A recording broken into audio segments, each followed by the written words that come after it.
নমস্কার বন্ধুরা, শুভ সকাল। আশা করছি সকলেই খুব ভালো আছো ও সুস্থ আছো। সকলকে আরও একবার একটি নতুন মিনি ব্লগে অনেক অনেক স্বাগত জানাই।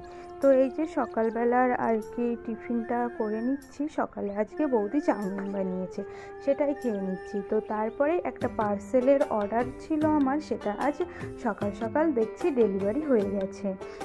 তো এই যে প্যাকেজিংটা এত ভালো করে করেছিল যে আর কি বলবো। তো এটা কাটার প্রয়োজন হয়নি, তো হাত দিয়েই প্যাকেজিংটা আমি এই যে সুন্দর করে খুলে নিচ্ছি। তো কিছু কৌটোর আর কি অর্ডার দিয়েছিলাম, বেশ ভালো একটা অফার পেয়েছিলাম সেটাতে।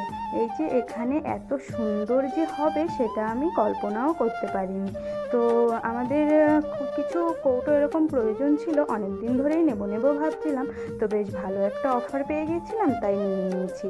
তবে এত পরিমাণে যে টাইট করে রেখেছে, আমি এই যে হাতটা আরও সেদিন বলেছিলাম যে এইভাবে কেটে গেছে, তার জন্য কিছুতেই খুলতে পারছিলাম না। তো হাতের ব্যথাটাও এখনো পর্যন্ত আর কি পুরোপুরিভাবে ঠিক হয়নি। তো এই যে কৌটোগুলো দেখুন, আমার তো দেখে ভীষণ ভীষণ পছন্দ হয়েছে। তো এতটা ভালো হবে সেটাও আমি আশা করিনি। তো তারপরে এই যে দুপুরের খাবার খেতে বসেছি।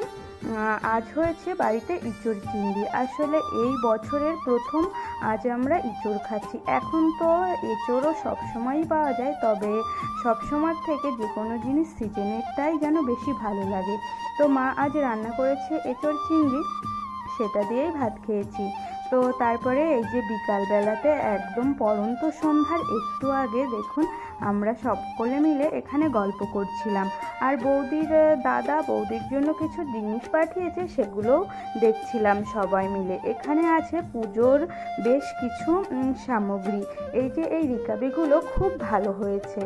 আর তারপরে এই ধুনুচিটা, আসলে এখন তো ধুনুচির তেমন একটা দেওয়াই হয় না, সবাই ধূপকাঠি দেয়, তবে ধুনুচির সেন্টটা আমার ভীষণ ভীষণ ভালো লাগে।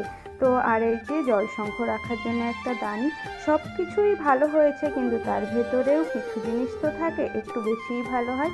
তেমনি এই ঘটিটা এত সুন্দর হয়েছে, আর আমার তো খুব ভালো লেগেছে।